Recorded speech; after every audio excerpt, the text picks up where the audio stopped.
Katapos namin kumain sa labas ng lunch, actually parang merienda na nga yun eh. Ayun, magpiprepare ako na itong braised beef. Ayan, after namin kumain ng lunch, bali parang merienda na nga yun. And then, nag-market ako. Bumili ako ng mga ingredients na lulutuin namin para sa dinner. Actually, busog pa talaga ako niyan, pero wala kaming choice kasi magluluto kami ng pang-dinner. So, ito, hinanda ko na yung beef. Ito yung beef na aking lulutuin. So, balot na balot siya. At hirap na hirap pa akong tanggalin yan. Ito rin yung mga ingredients na pinamili ko sa market. Malapit lang naman yung market dito. Kaya, walking lang siya. So, ayan. Ang hirap pa nga buklatin yan kasi parang balot na balot siya. Ayaw pa niya magpakain. So, ibababad ko yan ng 30 minutes sa may asin. Tapos, syempre, tubig. Natural. Kailangan mo na ibabad dyan bago yan lutuin, diba? Nga, very late na nga talaga yung lunch namin kasi gumigising kasi sila dito ng mga alas 12 na. So, alas 12 na yun is breakfast nila. Tapos yung lunch nila is 3 o 4. O, diba? Merienda time. So, ayun. Medyo busog pa ang person. Kumain kami sa restaurant. Yun daw yung restaurant is traditional na restaurant daw nila yun. So, marami yun ditong restaurant kahit saan dito. Pagka, hindi sila nakapagluto, dun sila kumakain. Mura lang ata yung mga, doon, yung mga paninda ng mga kasi lang naman siomai, tapos basta masarap din naman yung mga pagkain doon. So mostly dito, bawat maano mo rito, ang daming mga restaurant dito. Parang sila, hindi kahit na magkakapara-pareha sila ng mga luto-luto is hindi sila yung bang parang walang inggitan, mga bahala na kung saan mas masarap yung kakainin. Pero parehas lang naman yung mga nila, yung mga niluluto, pero iba-ibang siguro, iba-ibang stylish lang sa pagluluto. Kaya ang dami mga restaurant dito, mga mostly naman kasi mga sobrang busy kasi ng mga tao dito. Lalo na kapag wala nang time magluto ba, kakain na lang sa labas, yung ganun, 'di ba?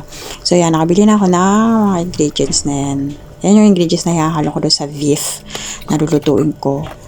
So, maaga ko nagluto. Sabi niya mo kasi lutuin ko doon ng alas 5. Yung pagdating ko niyan, basta pagdating ko galing restaurant, tapos nagmalengke ako, tapos pagkatapos ko malengke yan, piniprepare ko na siya. Tapos maya niluluto ko rin, tapos i-reheat ko na lang. Kasi umalis sila mo noon, pumunta sila sa activities ng panganay. Nag-activities kasi yung panganay, yung babae dito, yung bunso. So, kasama ko yun. Yan, iniwahiwa ko na yung mga lulutuin ko. Yan, yung gano'n lang talaga yung buhay dito na yun nga, pag busy sila is pag hindi sila nakapagluto, kakain na lang sa labas. Minsan gano'n dito rin sila mo, kahit sila, pag lalo na pag maraming activities yung mga alaga ko, ang nangyayari, hindi ako nakakapagluto. Sasabihin nila nakakain sila sa labas. Kaya hindi rin naman ako hassle sa pagkain kasi dito.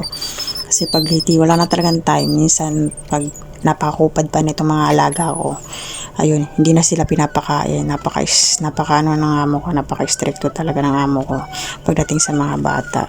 Hindi rin naman ako pagod. Wala thankful. Basta masasabi ko lang na thankful ako na ganun. Ang laki ng pinagbago ng dito sa buhay na pinagtatrabahoan ko dito. Kila amo na, yun nga, generous sila. At hindi rin naman ako napabayan sa pagkain. Hindi ka kaya dati na, grabe, hustle. Dito kahit saan yan, tingnan mo yung rep nila, punong-puno, diba? Dami, sana all, ganyan din yung pangarap ko. Lagi kong tinitingnan yung nila dito, sana ganyan din pag nagkaroon ako ng sariling bahay, maraming stock ng pagkain, diba? Kasi yun ang importante, yung pagkain. Ayan, tapos nag-start na rin ako butter ang inilagay ko. Ayan, butter yung aking ginawang mantika. Kaya lalo siyang naging parang creamy siya. So, dyan ko ipa-fried yung beef. Ayan, tamang fried lang. Ipa-fried ko siya hanggang sa mag-golden brown siya. Ayan, medyo nag-golden brown na nga siya, diba? So, ayan, medyo na siya. Konting brown pa. Bago ko siya lagyan ng mga ingredients niya. Yung leaves at saka yung scallion, yung onion. Ayan, nilalagyan ko na siya ng onion. Tapos, tomato paste. Tapos, halu-haluin ko muna siya ng mga ilang seconds lang naman.